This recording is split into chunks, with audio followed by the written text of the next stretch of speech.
Okay, guys, in the last lecture we discussed about Gauss's law, and the Gauss's law is we define the Gauss's like this. It tells us that the total flux through any closed surface, which I represented by this phi, which by definition of flux is equal to E dot dA, is equal to 1 over epsilon naught times the total charge enclosed. This was Gauss's law. And we also discussed that in order to solve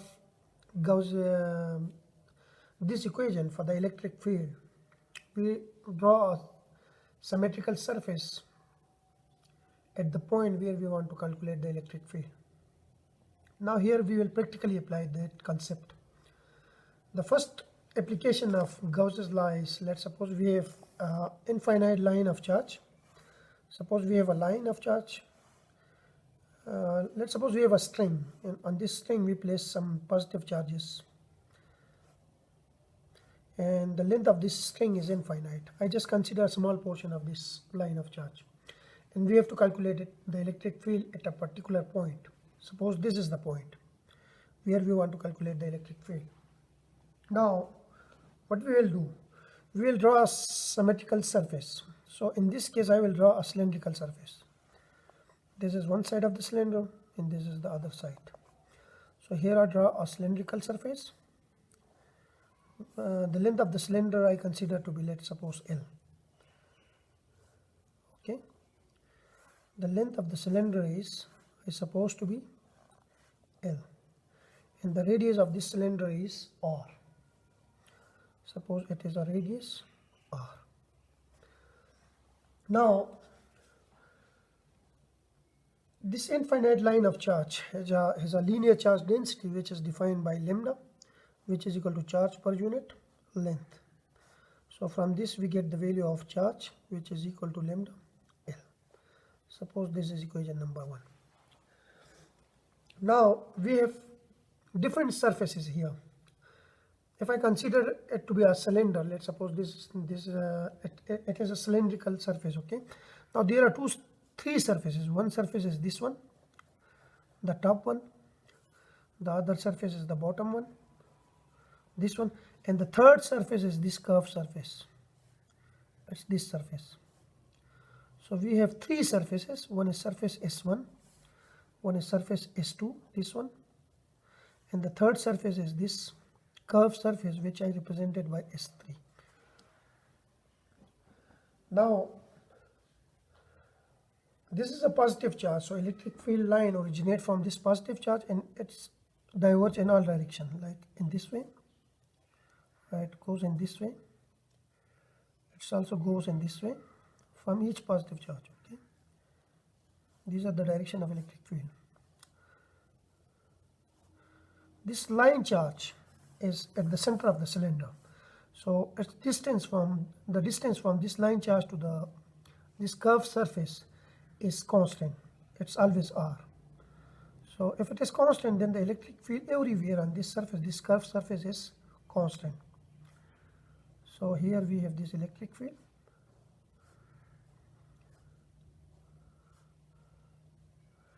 These are the direction of electric field. So it's a three-dimensional electric field. So the line will come on this way. It also goes on downward way.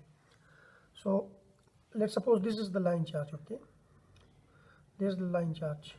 So it's electric field in this way. It's electric field also in this way. It's electric field also goes in this way. It's electric field also goes in this way also. So the electric field goes in all directions to the curved surface. Now we have three surfaces. Now one is S1, one is S2, the third one is S3. Now the direction of this S1, surface S1, which I represented by this n vector, which is downward, and the direction of this S2 is downward. Similarly, the direction of S1 is upward. But if we look at the electric field is always perpendicular to n. It's always perpendicular to n. This is the direction of electric field. So here the angle between this electric field and this n vector is 90. Similarly here the angle between this electric field and this normal vector of this surface is 90. Now the flux through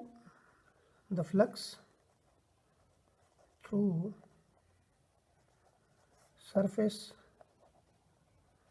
S1 is, flux is defined by surface integral of E dot dA. Now the angle between E and dA, area of this S2 surface, I can write it as E dot N into dA1. So let's suppose this is the area. Its area is dA1 and its direction is this one. So this is the direction and this is the area. So here the angle between E and N is 90.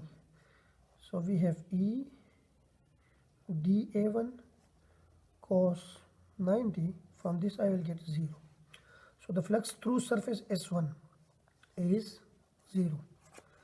Similarly, so this is area A1. Similarly, the flux through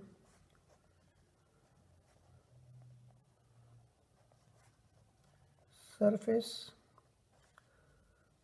S2 is, which I represented by phi 2, which is equal to the surface integral of E dot area is now dA2. It is this area, its area I supposed to be dA2. Now in this case again I can write the direction of this area dA2, which is surface integral of E dot N,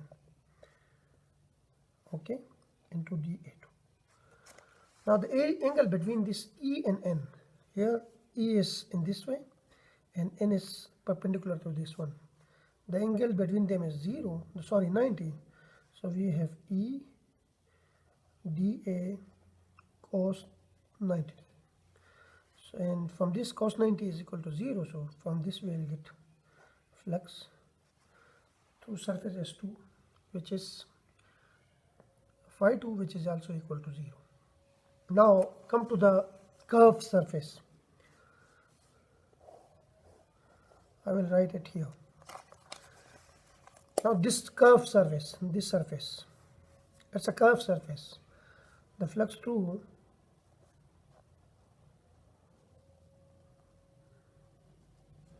curved surface is, which is phi 3. I will represent by phi 3. And the curved surface we already represented by S3. Phi 3, which is equal to integral of the surface integral at E into dA3. Now if I take a small area here, area element, which is, let's suppose, dA3, its direction is this one, which is perpendicular to this curved surface. This is the direction, and also the electric field direction here is this one, okay. So the area direction and electric field, they are parallel to each other. So it means that the angle between N and E is 0.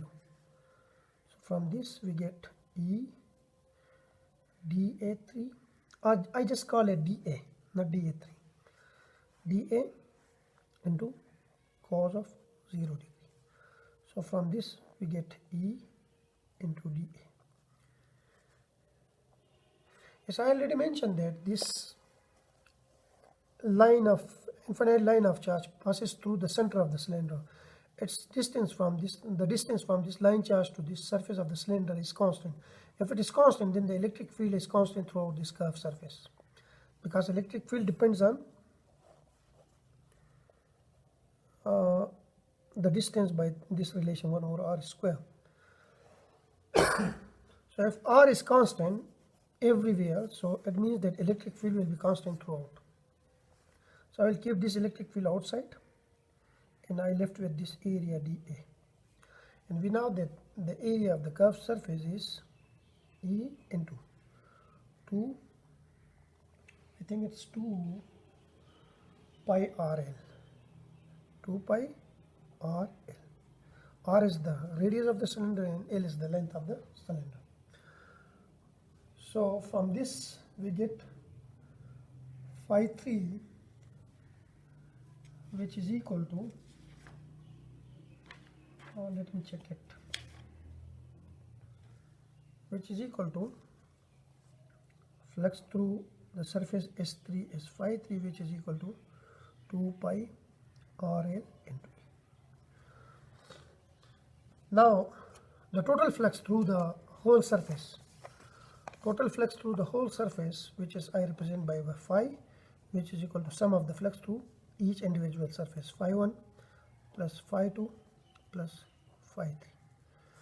Phi 1 is 0 plus phi 2 is 0 and plus phi 3 is 2 pi RL into E. So the total flux is 2 pi RL into E. This is the flux through the cylindrical surface. Now, according to Gauss's law, the flux through any closed surface, which I represent by this phi, the closed surface is now the cylindrical surface, is equal to 1 over epsilon naught times the total charge enclosed by the closed surface. So comparing equation, let's suppose this is equation 1 and this is equation number 2. Then comparing equation 1 and 2,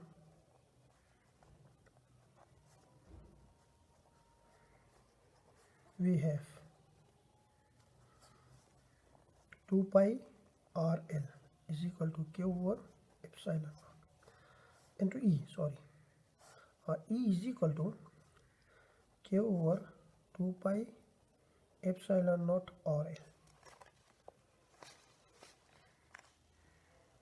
Also we define here that this line charge has a linear charge density lambda, which is equal to charge per unit length, or charge is equal to lambda times L. Instead of charge Q, I will replace it by lambda L divided by 2 pi epsilon naught or L. L cancel with L. So we have the net electric field, which is equal to lambda over 2 pi epsilon naught R. This is the magnitude of the electric field through this closed surface, cylindrical closed surface.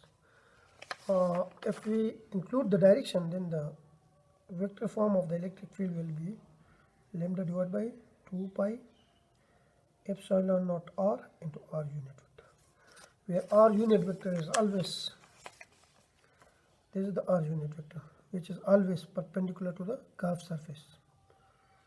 This is the R unit vector. This represents the direction of electric field. So here we have the net electric field due to this infinite line of charge, and we already did this problem before, like by applying the Coulomb's law.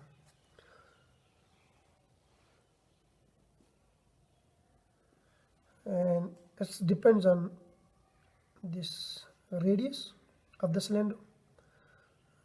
If we go away from this line charge density, then the electric field gets weaker and weaker. Like if we are close to the line charge, infinite line charge, then the electric field will be stronger. But if we go away from this infinite line of charge, then this electric field will become weaker. So E is proportional to 1 over R. Its behavior is different from the point charge, where E is proportional to 1 over R square. So here the dependency, like the decrease is more rapid, here the decrease is more slower. So this is all about infinite line of charge. Thank you.